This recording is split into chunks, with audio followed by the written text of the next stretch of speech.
Вэсэн дарга нэг санал байна. Ер нь энэ салбарынхаа төсвийг хэлцэж байгаа үед сайд нар нь байхгүй бол одоо энэ хурлаа битгий хийж. Өөрийнхөө эх орныхоо төсвийг хэлцэж байгаа үед салбарын сайд нь тэр хаа бах намаа байхгүй энэ хуралдаа ирж явах хэрэгтэй.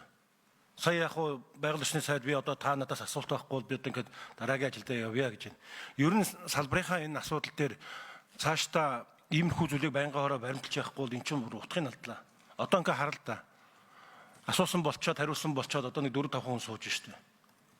Нөгөө талаас одоо энэ ардын намын даргын сонгуультай холбоотой энэ төрийн ажил бол үндсэндээ гацлаа. Байнгын хорооныхаа хурлуудыг хар, улсын их хурлынхаа эцсийг хар. Дээрээс нь одоо энэ төр удирдах байгаа энэ байга байдлаа харцгаа та нар. Тэгээ 2-3 асуулт байна. Тэр шинэ хоршоо хөдөлгөөн дээр 133.9 тэрбум төгрөг тавьсан юм байна. Одоо энэ ловроо зогсох болоогүй өдөөж юм аа. Та нар өөрсдөө мэдж байгаа шүү дээ. Өнгөрсөн жил сонгуулийн өмнө шинэ хоршоо гэдэг үлгэр зохиогоод, шинэ ловроо зогсоогоод ажиллах хүчний 4-ний 1 нь хөдөө аж ахуйн салбарт ажилддаг. Түүний хөдөө аж ахуй ялангуяа малчтын саллыг авах гэж нэг ловроо гаргасан шүү дээ. 5 их найдын хөтөлбөр гэдэг.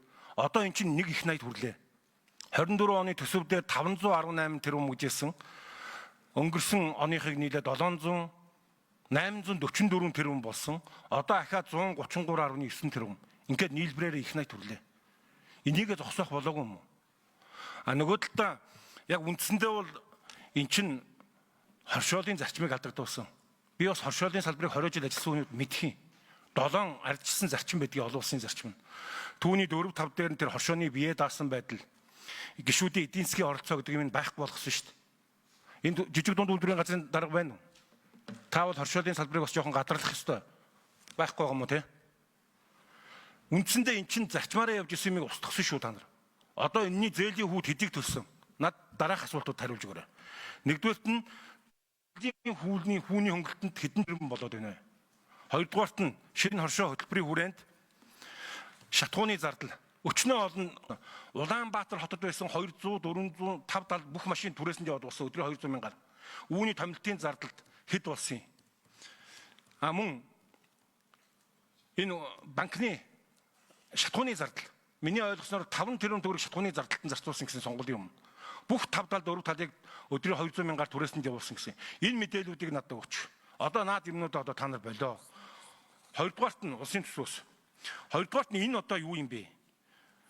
Цэцгийн тос үйлдвэрлэх сүүний ферм болгонд 3.6 тэрбум. Улсын төсвөөр цэцгийн тос үйлдвэрлэх ферм байгуулж яах гэдэг та нар. Ахаад хөдөө аж ахуйн кадастр Ганбатар гишүүн 1 минут.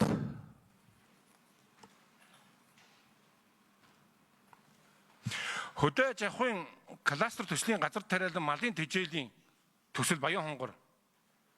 Ахаад хөдөө аж ахуйн аж үйлдвэрчлийн агропарк 4.9 тэрбум.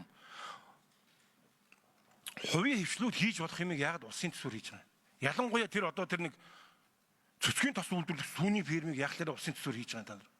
Ийм оруулж ирэхээс ичдгүй юм уу салбар нь? Эдгээр асуулт ихлээр би хариултаа авах юм. Хэн хариулах юм? Төрийн нарийн хариулах юм, хэн хариулах юм? 5 номер төрийн нар хариулъя. За Ганбатар гишүүний асуултанд хариулъя.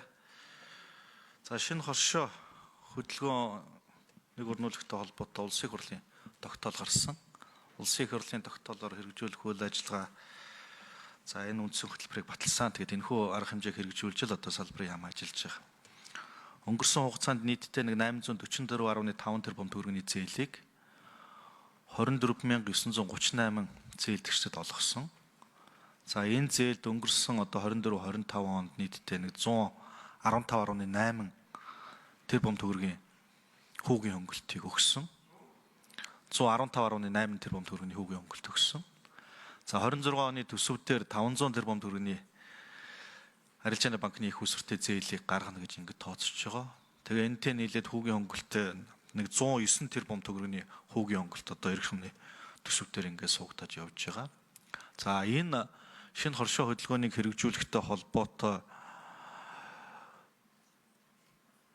хүүгийн хөнгөлөлт нь л зөвхөн хүнсүдэ аж ахуй хөнгөн үйлдвэрийн сайдын төсвийн багцд суугдаж байгаа. За бусад энэ хөтөлбөр арга хэмжээг хэрэгжүүлэхтэй холбоотой нэгж төгрөгийн зардал хүнсүдэ аж ахуй хөнгөн үйлдвэрийн сайдын багцад Хүнсэд аж ахуйн хөнгөн үйлдвэрийн сайдын эрхлэх хүрээний байгууллагуудад бол тусгагдаагүй гэдгийг хэлье. За тэр хөрөнгө оруулалттай холбоотой ажлууд энэ шинэ ажлууд бол байхгүй. Дандаа он дамжиж явж байгаа ажил. Тэр зүцгийн тосны үйлдвэрлэхтэй холбоотой энэ ажил 2022 онд эхэлсэн юм төсөв 26 онд дуусна. За 26 онд санхүүжих түн нь 120 сая төгрөг байгаа. Ингээ 26 онд дуусахаар ийм ажлууд байгаа.